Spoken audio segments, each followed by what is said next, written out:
બનાસકાંઠામાં ભારે વરસાદ. કલેક્ટર મિહિર પટેલની અધ્યક્ષતામાં ઉચ્ચ સ્તરની બેઠક યોજાઈ. છેલ્લા 28 કલાક દરમિયાન વાવ થરાદમાં 13, ભાબરમાં 16, સુઈગામમાં 17 ઇંચ વરસાદ નોંધાયો. 500થી વધુ લોકોનું સ્થળાંતર. રસ્તા ધોવાણથી 13 જેટલા ગામડા સંપર્ક વિહોણા થયા. 1.50 લાખ ફૂડ પેકેટ અસરગ્રસ્ત નાગરિકો સુધી પહોંચાડશે. 258 વીજળીના થાંભલા નુકસાનગ્રસ્ત. 289 ગામોમાં વીજ પુરવઠો ખોરવાયો. વીજ પુરવઠો ફરી કાર્યરત કરવા ટીમો તૈયાર. જિલ્લામાં એનડીઆરએફ અને એસડીઆરએફની ટીમો તૈનાત. રેસ્ક્યુ કામગીરી તેજ કરાઈ. નાગરિકોને કલેક્ટરે નદી કાંઠા અને નીચાણવાળા વિસ્તારોમાં ન જવા અપીલ કરી. છેલ્લા 28 કલાક દરમિયાન બનાસકાંઠા જિલ્લાના સરહદી તાલુકાઓમાં ભારે વરસાદ નોંધાયો છે.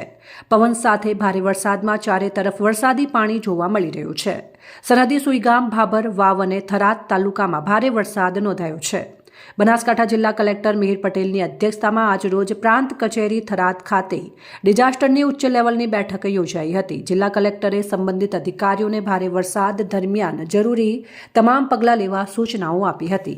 કલેક્ટર મિહિર પટેલે જણાવ્યું કે છેલ્લા 28 કલાક દરમિયાન વાવ થરાદ તાલુકામાં 13 ઇંચ, ભાબરમાં 16 ઇંચ અને સુઈગામમાં 17 ઇંચથી ભારે વરસાદ નોંધાયો છે.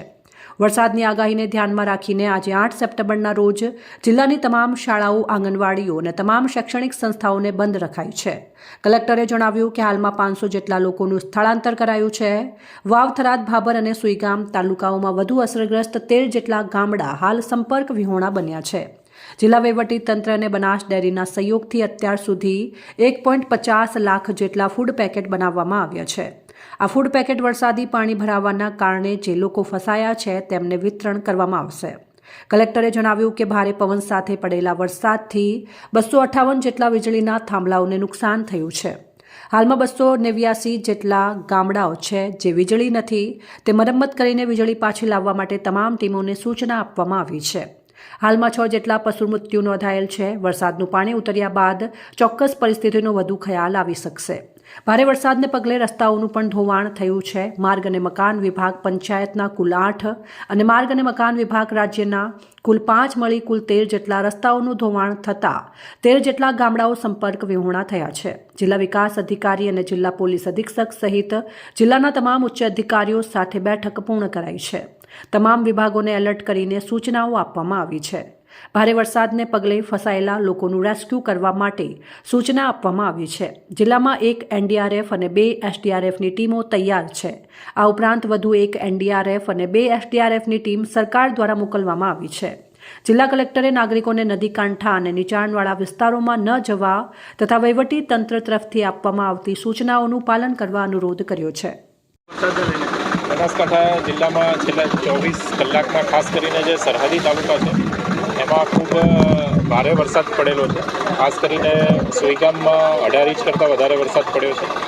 ભાબરમાં પણ છેલ્લા 28 કલાકમાં 15થી 16 ઇંચ વરસાદ પડ્યો છે. વાવ, થરાદમાં પણ 13 ઇંચ કરતાં વધારે વરસાદ પડ્યો છે. જે રીતે હવામાન વિભાગની આગાહી હતી તે મુજબ તમામ જે શાળાઓ છે અને એમાં રજા આપેલી છે. શૈક્ષણિક કાર્ય આજે બંધ છે.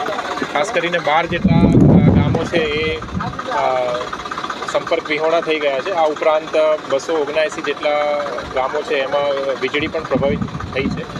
આજ રોજ થરાદ ખાતે તમામ જિલ્લા કક્ષાના અધિકારીઓની મિટિંગ રાખવામાં આવી છે અને સત્વરે જે રેસ્ક્યુ અને રિલીફની કાર્યવાહી છે એ કરવા માટે સૂચના આપેલી છે. હાલમાં બનાસકાંઠા જિલ્લામાં 1 એનડીઆરએફ અને 2 એસડીઆરએફની ટીમ છે તથા અન્ય જિલ્લાઓમાંથી હાલમાં 1 એનડીઆરએફ અને બીજી 2 એસડીઆરએફની ટીમો મંગાવવામાં આવેલી છે. આ ઉપરાંત આરએનબી સ્ટેટ અને પંચાયતના જે રસ્તાઓને નુકસાન થવાના કારણે 13 ગામોમાં રસ્તાનો સંપર્ક પણ તૂટી ગયો છે. હાલમાં જે વહીવટીતંત્રની પ્રાથમિક પ્રાયોરિટી છે તે કોઈપણ જગ્યાએ કોઈપણ વ્યક્તિ ફસાયેલો હોય તેને રેસ્ક્યુ કરવા માટેની છે અને હાલમાં તે માટેની કામગીરી ચાલુ થશે.